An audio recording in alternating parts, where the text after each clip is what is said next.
Grip it and rip it, baby. Okay. All right. Mm-hmm. Okay. Now I'm ready. I took my uppers and my downers. I took my aspirin and my ass. You took your ass? Now, hypothetically speaking, how would you take your ass? I think with a little bit of Splenda. Just imagine you in like a moment of lust having to get a little packet of Splenda. Oh my God. I didn't even think about it in lust.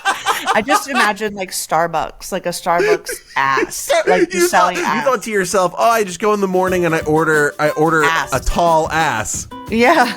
And then they write Johanna on the cheek. Wow. I don't even know why we're here, but we're here. Kris and Joanna are close friends with nothing in common. To start a weekly conversation, they ask, "Can I have a word?" How are you, Kris Knight? How are you? I'm fine. I did absolutely no work today. Really? Why were you late? I was late because I was on the phone with a financial advisor, because I'm at the age where you need to have a financial advisor in your life. You can really tell how much I just want this very nice, very educated woman to just tell baby me what to do. I just constantly am like, please just help me how to make my money more money. Please. I think it's insane that I mean, me and you, I feel like we're pretty well adapted people. Yes. I don't know how money works. I know how to balance a checkbook.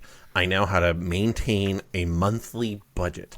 I don't know any of the smart people things to do with your money. Oh, I don't even know how to balance anything or make any budget. So you are ahead of the curve here with me. I don't know what it is. It's interesting because both my parents are economists. Yeah, so you should have a rough idea. I didn't know how credit cards worked, and I was 26. So, okay. All right. Pre-26, what did you think a credit card did? I knew that it was like, establish a line of credit. But in my head, I was like, why would I be in debt? Fucking debit card all the way, baby. Like, right. I didn't realize I had to build a score. Yeah. No one explained that to me. I had parents who were knowledgeable enough of that logic that I had a credit card as a young kid, like a 15-year-old, to just start like building. And it was like, you just put your gas on it and then pay it off sort of thing. So I could build it up a little bit. But yeah, like you don't get taught any of it.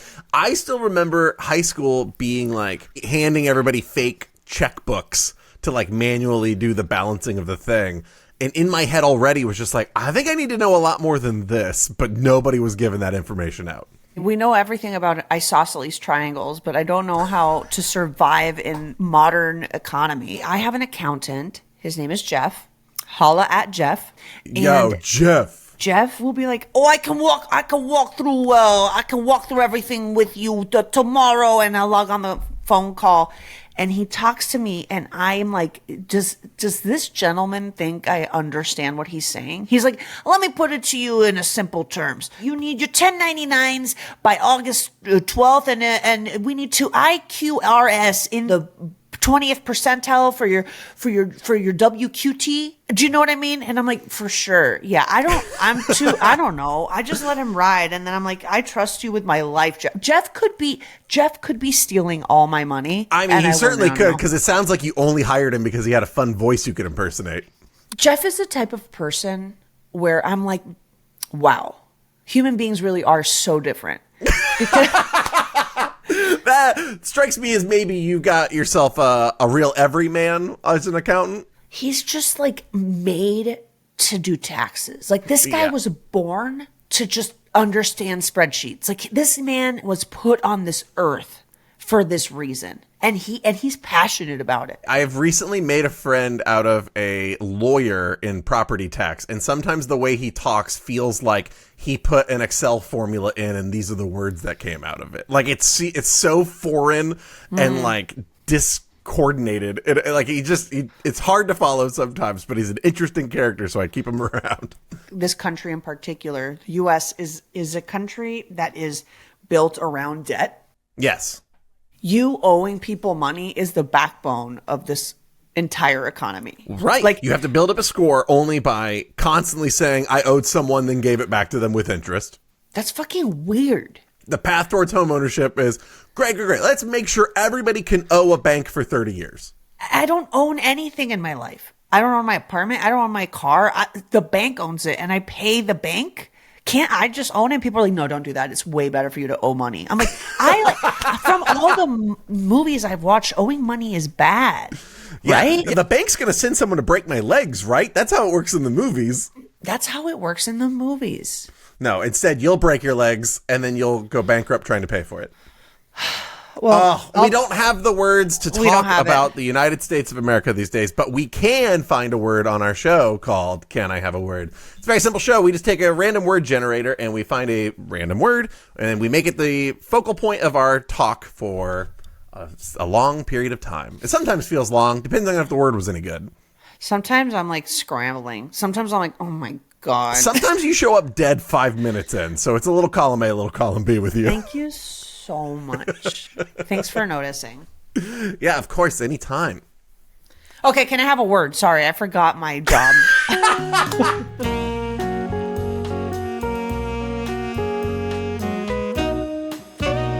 You'll never, ever not forget that.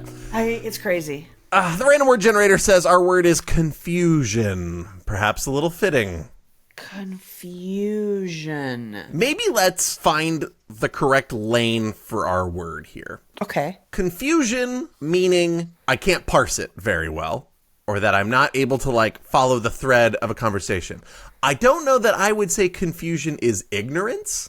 No, confusion is not ignorance. Confusion can play a role in being overwhelmed, but it is not overwhelmed. No, because I feel like confusion, usually people are self-aware they're confused. Yes. Because if you're confused and not saying you're confused, you're just being stupid. Yeah. If you don't have a perspective of yourself that says, okay, maybe I'm a little lost here, like then you're an idiot. You're outing yourself at the very least as a bullshitter. Yeah. Or you're like, my default is just to put anything out there instead of admit I could use some assistance. I love saying, oh my God, I'm so sorry. I'm just a little confused when I have absolutely no idea what's happening. I am like, no fucking clue what is occurring in this But you'll only conversation. give up like that. Maybe 10% of it is a little lost on you. Could you just please start over again real slow? Yeah, like when you're on a Zoom call and you're distracted and then someone's like, Joanna, so what are your thoughts? And I wasn't paying attention. I'm like, oh, yeah, sorry. I was just a little bit confused. Can you reword the... And the question's like, yeah, did you like the color of the slide? And I'm like, now I'm not confused. Yeah.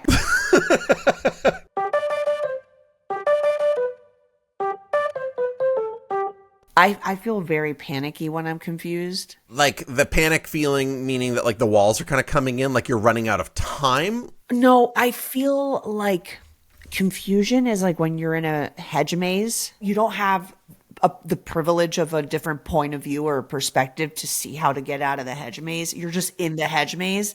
That's how I feel anytime I don't understand something or I don't understand how to solve a problem or I'm lost and I need to get from point A to point B and my GPS broke down because my iPhone for some reason disconnected from the network and I can't figure out how to reconnect to the network, so I'm lost and I don't know and I'm confused. I feel like I'm losing my shit. I don't like feeling confused. I don't like watching TV and feeling confused, which is one of the reasons complicated scripted TV. I'm like, I force myself to watch, but I don't enjoy it. I don't like feeling like I don't know what's it's like, who is this character again? Why are they here? I don't want to show me something simple. I don't like being confused. That's interesting because I was thinking about it ahead of time as like, oh, you're like a person that operates very like, mile a minute. I feel like you have a higher pace way of life than I have. And so that confusion would be a byproduct of it. But what you're sort of saying is that like confusion comes no matter what. So I do my best to like avoid inviting it in. If I can control not feeling confused, I will, which is why I'm a hyper planner. I plan my days to the hour sometimes because I just don't like being like, I don't know what to do next. Like that is panic for me. Why?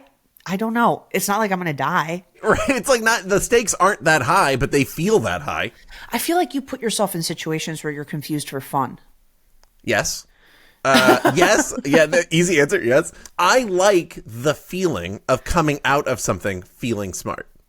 But that means that I'm comfortable feeling like an idiot until that point. And like having to like really chisel at it. I like that in like smaller arcs. What I was thinking about as I was listening to you talk about how you feel confusion is that, interestingly, my first reaction, let's say I'm building something. Let's say I'm building some furniture and I'm using like the instructions or whatever.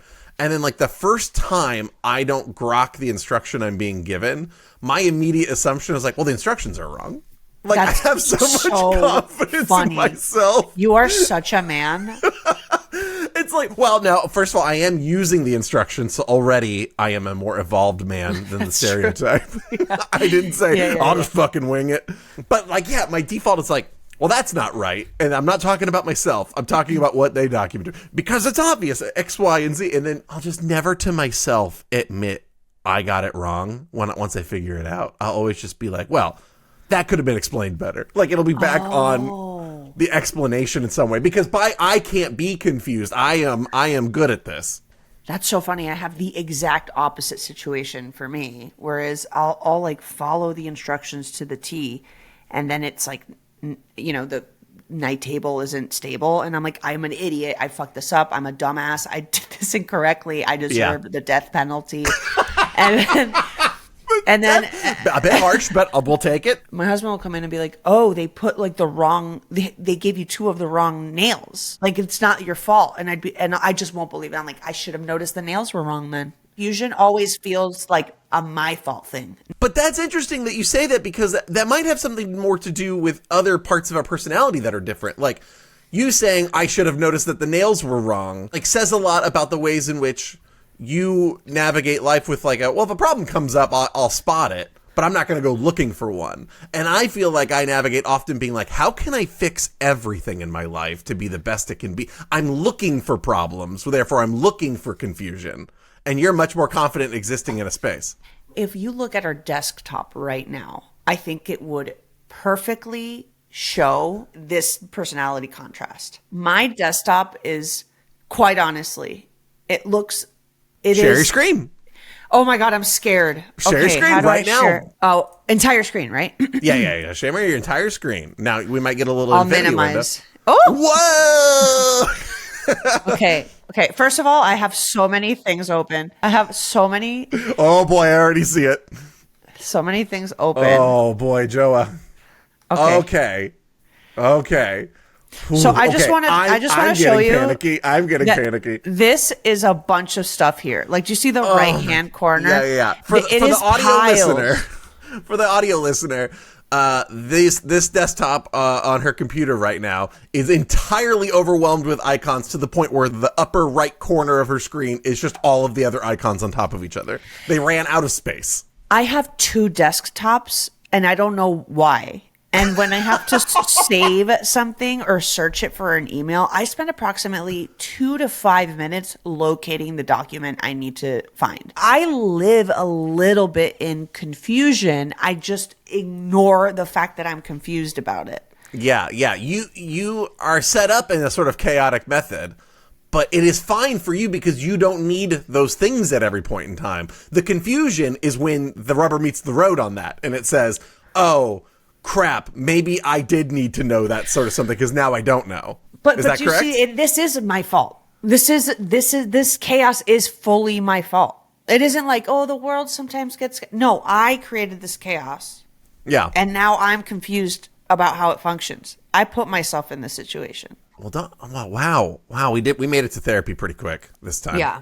I mean, can I see your desktop?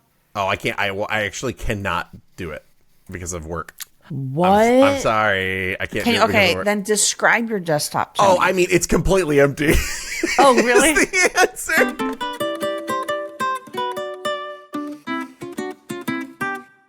Do you want to hear something, a fun fact about the word confusion? Yeah, please. Did you do Googling while I was I dicking did. around? Yeah. So the mentions for confusion, like how much we use confusion in our day-to-day life, was at its peak in the 1800s. Okay. Then it it decreased in usage to its lowest point being around like 1920, like after, like I'd say like World War I, post World War I, and then it increases in the 1950s, and then it never goes back as high as like the 1800s, but it's been slowly increasing since then. What do we think that is?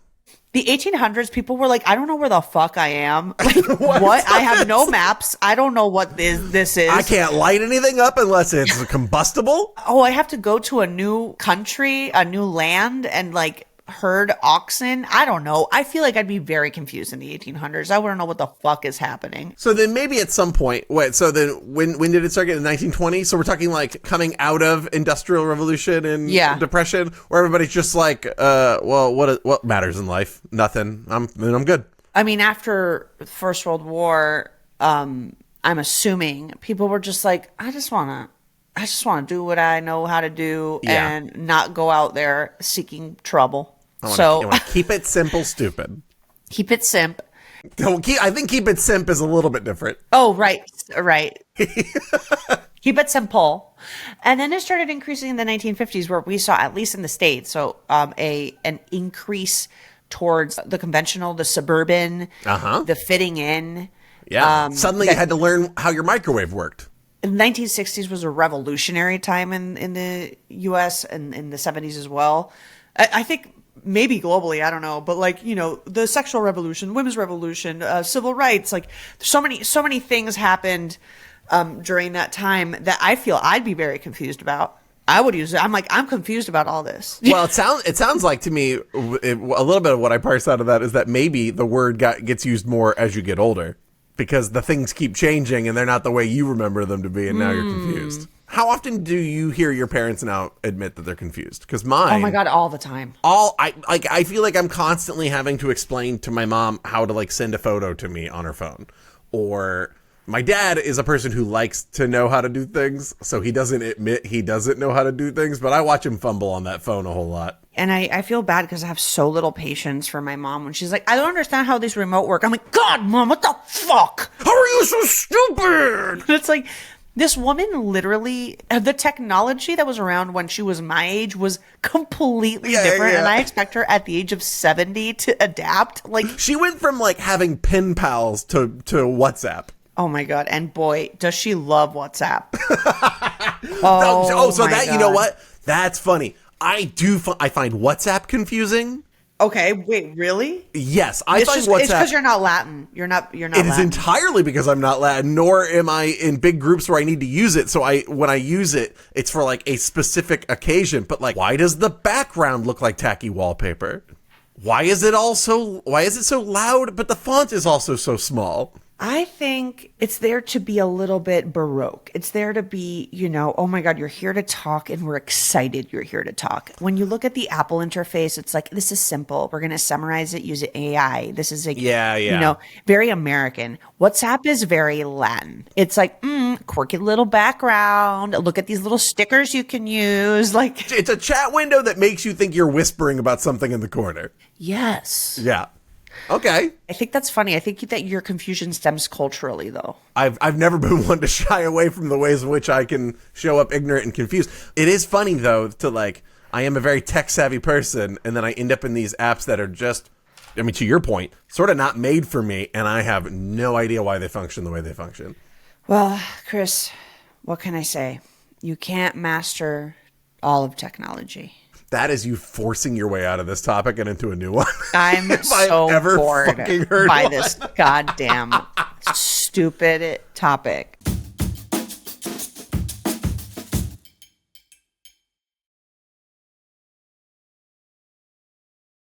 Tell me one thing you find confusing in this life that you think I can explain to you, and then I will do the same for you.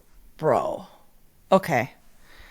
I'm trying to think of something that's not boring. That's fine. We can make it spicy, whatever it is. Why? Oh my God, I'm having trouble here. Okay, I'm confused. No, I actually am not confused, but I am a little confused. Well, okay. I'm not that confused. Well, it sounds like you're confused if you're confused. Okay, wait. I'm confused about what to ask, and I'm like having a little bit of a breakdown. I'm panicking. I appreciate the way I just spun you like a Beyblade into the middle of your bin. It's like my brain is drawing a blank, which it honestly never happens. I'm always drawing too many things that don't make sense with the prompt, but at least I can bullshit my way out of it. And my brain just went blank. So I want you to ask me first, because I'd be dying. This is going to be personalities, but I would like your explanation of how you deal with it. You travel so much.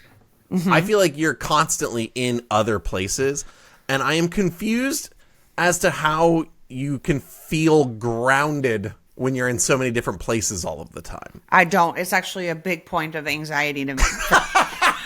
Okay, so my confusion wasn't unwarranted. Traveling for me is like something I force myself to do because I was somehow brainwashed into thinking that it's important for my sense of happiness. And although I do enjoy the act of discovering new places and visiting people, I hate everything that comes along with it. I just deal with the bad for all of the time good. that it's now starting to overwhelm the good. Yeah, but like my dad is someone who travels, I'd say 100 times more than me, and that's not even an exaggeration. I feel like I've only ever seen him in one place, like at your wedding. Last week he was in Jakarta, Europe somewhere, and he was in Miami. Like he went to 4 cities in very little time. Yeah. I think that he feels grounded because he crafts routines around what he can control. So his backpack is like perfectly organized with every pocket holding different, like his one cable, his second cable. He has a schedule that he like adheres to no matter what time it is where he's at. So he like forces structure to feel groundedness. Yeah, because like to that point, if he's always aloof, he's always jumping into time zones, you feel unmoored and don't have that sense of like, where am I in my day? What is it that I'm supposed to be doing? And having ritual sort of like anchors that. But dude, when I travel, I have panic attacks. Like, and I just like, I'm like, this is fine. Do you know that little meme of the dog drinking coffee with surrounded by fire? Yeah, That's me in every traveling like situation. Now, has it always been that way, or is that becoming that way as you? I mean, it wasn't that way when my parents took care of me when I traveled, and I just have to like wake up. But here I'm like, I've lost my passport in airports 3 times as an adult. I've switched luggages with strangers by accident 3 times. I've missed my flight whilst in the airport. I've gone to the wrong gate. Like I'm hyper aware of my surroundings and then at the same time completely oblivious to them somehow, miraculously, both at the same time.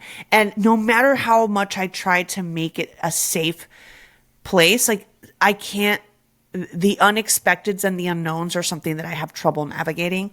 So that's an example of me being overwhelmed by confusion. Yeah, I mean, you were just saying that, right? Like, it's like, oh, things get confusing because, like, your attention can get dragged and pulled in all different ways. It's like difficulty to sort of focus, and yet, it seems the reward's got to be worth something because you do so much of it.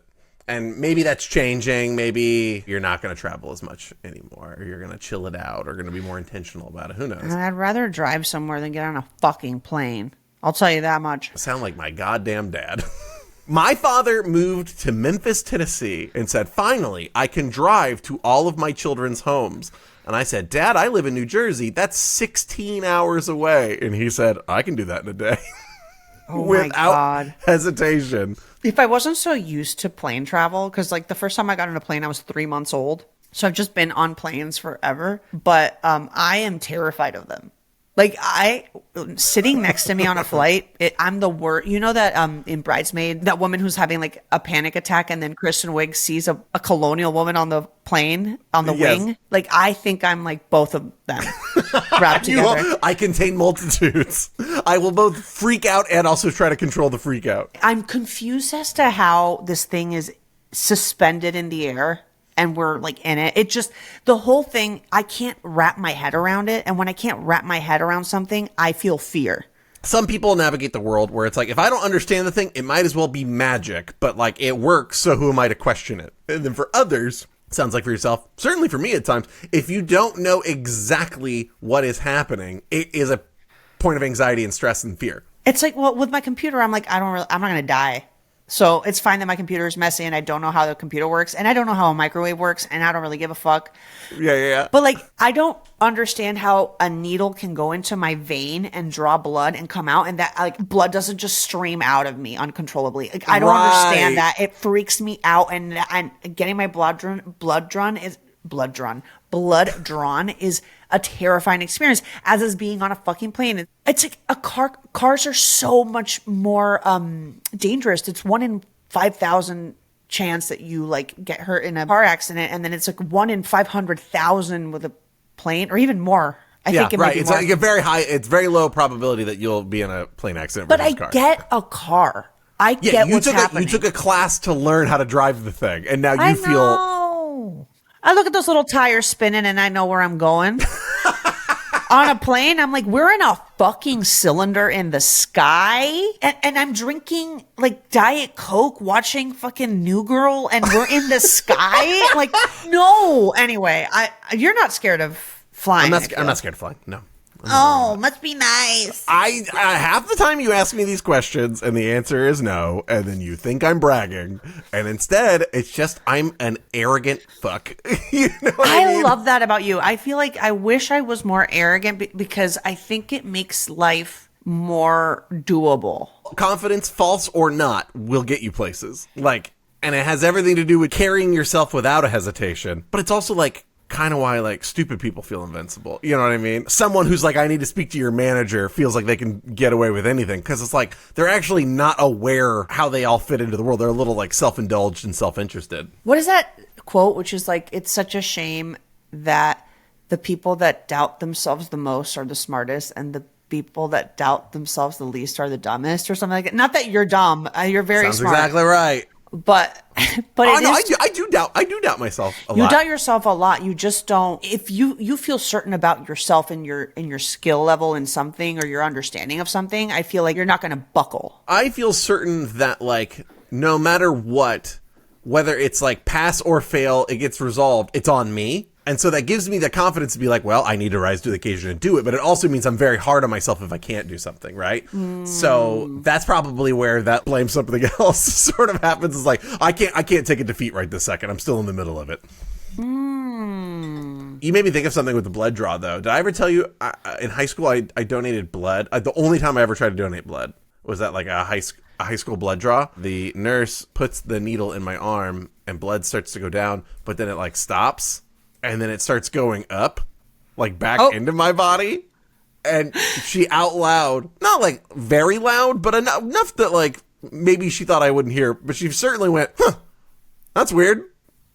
And like, that's the most terrifying. The most terrifying thing to me ever is when a medical professional goes, huh, that's odd. No. And I've never done it again since. I don't want to know why it's going back up my body. I don't know why she wasn't qualified enough to give me the answer why that was happening. I faint when I get my blood drawn. Every time, or just like it's happened once or twice? If I don't lay down, I faint. Okay. So I've gotten my blood drawn kind of a ridiculous amount of time the last year, and I fainted twice. The third time I go in, and the woman looks at my chart, and she's like,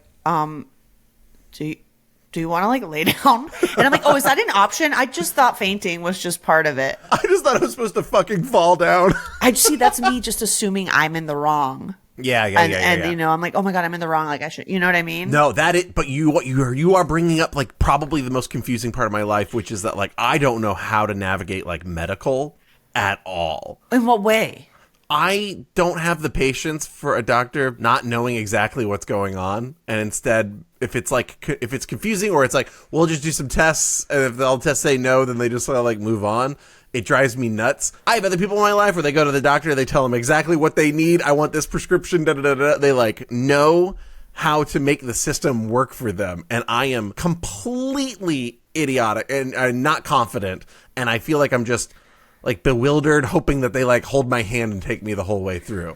I think the only way I've navigated medical systems is because I have doctor friends who like circumvent or talk to another doctor for me, or like or just read something that was sent to me or tell me what to do. I solve a lot of my problems through other people. Yeah, I mean, well, look, smart to delegate, right? But also, I'd say as a woman, a lot of things happen to your body, and a lot of the times people can't explain it. Like, yeah. I've gone to many doctors because I have like really horrible period cramps, and like no one can give me an answer. And it's just like, this is your life. I guess you're just in pain forever. And I just have to live with that. And it's like people are just like, I guess this is the female body, bitch. So I'm used to living in a state of not really understanding what's going on with my body, and I'm sort of at peace with it. But at peace with it. That's How do you become at peace with things? If 12-year-old Kris Knight had to go through a period every month and just be so overwhelmed by what all that is, your brain would just shut off the stressor part of it. I think you would just learn how to be like, I just got to ride through this. Like, I do think it's like literally chemical in the brain. I don't think it's like, I'm just smarter than you. I just think my brain just goes, I think brains just go like, you can't focus on this. You got to just like not overthink it and just move on. It starts like turning down the sensitivity that you have to the certain thing when it's exposed so much or something almost. It's like, okay, you can like research the answers of what's going on with you, but a lot of it is like hormonal. And it's like, I don't know what's I don't know what these hormones do. I don't, it's just like, I feel bad. The worst thing to hear in medical is like, no, it's just hormonal, I guess. It's like, what a write-off. It's up there with, what would fix that? Just clean living and exercise. My friend Glorilis Tavares, she's like one of the funniest people on earth. That is like maybe my favorite word to hear you say with an accent. Oh, Glow? Because you know her as Glow. Yeah. But say the full name again. Glorilis. It's beautiful. Way more beautiful than Kris will ever be. Anyway, Glow, she talks about how every time she goes to the doctor, like she'll have like a bone sticking out of her leg, and the doctor will be like, it's that you have to lose weight. She's like, no, man, I like fell down a flight of stairs, and they're like, you gotta lose the weight. And she's like, or you put a splint on my leg, like, or you make out. a cast right now.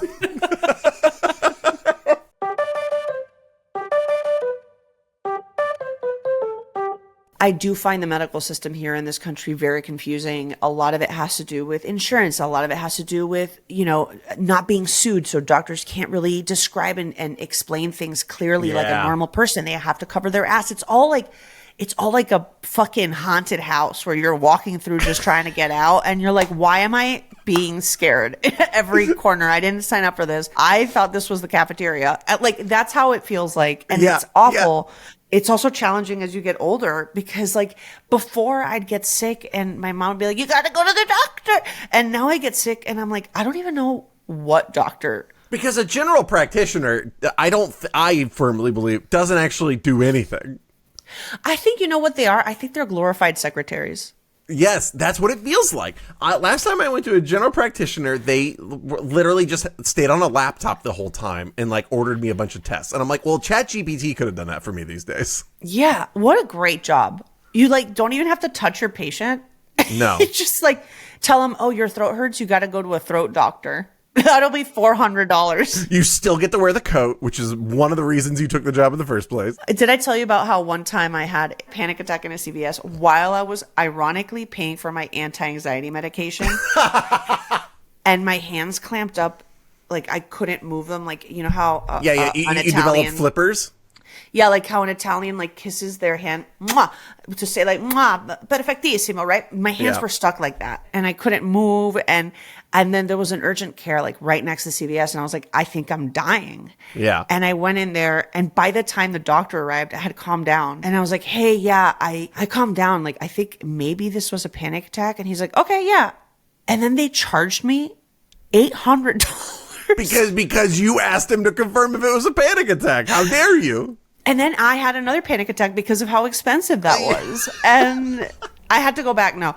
They got you caught in a panicky infinity loop that you were just paying tons of money for, that you couldn't break the cycle until somebody yanked you out. Yeah, that's pretty much what happened. That's medicine. Being confused with medicine, I'm like at peace with it. But then at the same time, I'm like, I think it's like my desktop. It's like, I just roll with it. You're resigned to it. It's not going to, for you, it's not going to be worth the effort to fix it. And also, like, I don't know, you said at the beginning that, like, I look for confusion sometimes with, like, hobbies. I think there is something nice to, like, you know your place in the world a little bit more if you don't know everything. Knowing everything, even if it's not real, it's, like, kind of boring. It's funny because your hobbies are, like, the opposite of what is fun for me. Yes. Like, you're like, I want to understand how synths work. Or I want to play a board game that reads like a text, like a textbook. Yeah, I'm like, fucking no. I don't want to navigate complications for fun unless it's an escape room, obviously. Now that's where we're in an escape room is a perfect place to be confused. I'm obsessed with escape rooms. I have a group chat with some friends called Hell Yeah, I Love Escape Rooms. And do you frequent the escape rooms with said We group? We do. good. And we dream about it, mostly. We've only you gone to dream? one escape room. Now, I think you could. I think if we were to really put our minds to it, my ability to concoct complications and your narrative flair, we could make a perfect escape room together. Okay, let's make an escape room right now. I think it should be called Medicine in the U.S. And it starts with you in a waiting room. That's room 1. Okay. All right. So you're in the waiting room. You only have a secretary's desk up at the front. You have a number pulling system that for some reason is all hieroglyphs. Oh, yeah. And then you have a coffee table with 5 beat up magazines.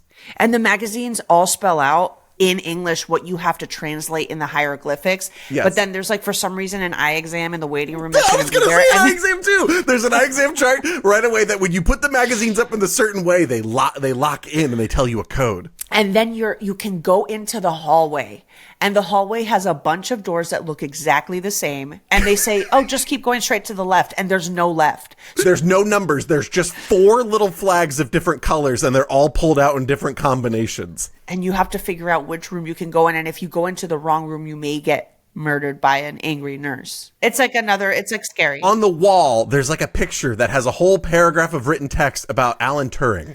Just for fun? Just for fun, until you find the puzzle where you need to make a computer to find you the door. Oh, Alan Turing. Okay, I remember who he is. Okay, that's good. So then you have to go in, you have to like go to the computer, you have to like maybe put a PIN code or something Yes. that you have access to the waiting room, and the goal is to get a diagnosis for what's going on with you. Now, it's a very cool escape room where we got a lot of layers, but then when you finally meet the doctor, the real game begins, because then you just need to get a straight answer out of them about your diagnosis. But you can't, because they're scared of being sued, so you have to trick them into a riddle. Like, they speak in riddles. They speak in riddles. They speak in riddles. They speak in riddles. They're like, oh my God, sir, do I have cancer? And it's like, if I said yes, it would be yes. If I said no, it would be no. But if I say slow, what would it be? And it's like, bro, just tell me, man. I love the idea of like the conclusion of an escape room is you have to make a puzzle for the person holding the contest to solve. And on top of it, you have to find $1 million hidden in the escape room to pay for your diagnosis. Because they told you at the beginning, you're on a PPO, baby. You're on a PPO. And there's no way you're going to be able to afford whatever the treatment is. You know who would be good at this game? Jeff, my accountant. I feel like he would figure it out for us. This is streamlined audience made for Jeff. We put that on the seal and the door. Jeff, my accountant, this is for you. Honestly, I want to make escape rooms with you now. I think we would be so good at it. That was 3 minutes of brainstorming, and it's already better than a Murder on the Orient Express room I've done a million times. And I think we should call it real life escape rooms, and it's just things you have to go through in real life, but fun. Attempting to haggle at a department store. Do you haggle at a department store? But sometimes people do, and I cringe when I hear it. I can't even comprehend that. It's not good. I don't want to do it. Really quickly, before we log off, I just want to say, as you said, you were so confused with WhatsApp, and you said you were not a fan of WhatsApp. WhatsApp #1 fan is Ana Julia Hatar, my mother, and she just sent me a 3-minute voice note. I'm not going to play the whole thing, but just so you understand why WhatsApp is fun, let's see what she said. I have no idea. Hi, Kris. Joanna tells me that she is talking to you. Oh my God, I miss you so much. No, honestly, I don't miss you. I miss your voice. Oh, Sometimes the voice is more important than the person. That's why there's so many relationships that go on just with voice, without just, bullshitting each other with the voice. Whatever. Okay, Kris, I miss you. she's going to keep going. I think that Joanna was going to tape with you. She's going to have something in New York. Are you still going to do that? Anyway, you are like a son. Because I have been with you and all your things with Joanna for so long that I feel that you and Joanna are brother and sister. Love you, Kris. I can't wait until I can see you with your daughter. Okay, well, there's another minute and a half. That's so Mi sweet. día ha sido muy interesante. Oh, my mom is now. She sent me one about her life that I honestly yeah. don't have the bandwidth for. I appreciate the sweetness. And also, what a confusing message. She told me the voice was most important, but she's excited to see me. It makes me think that I'm a bit of a butterface. You know what? But that's what life is all about, Kris. That's what WhatsApp is all about, and that's what life is all about. Shout out to Anna J. Jatar.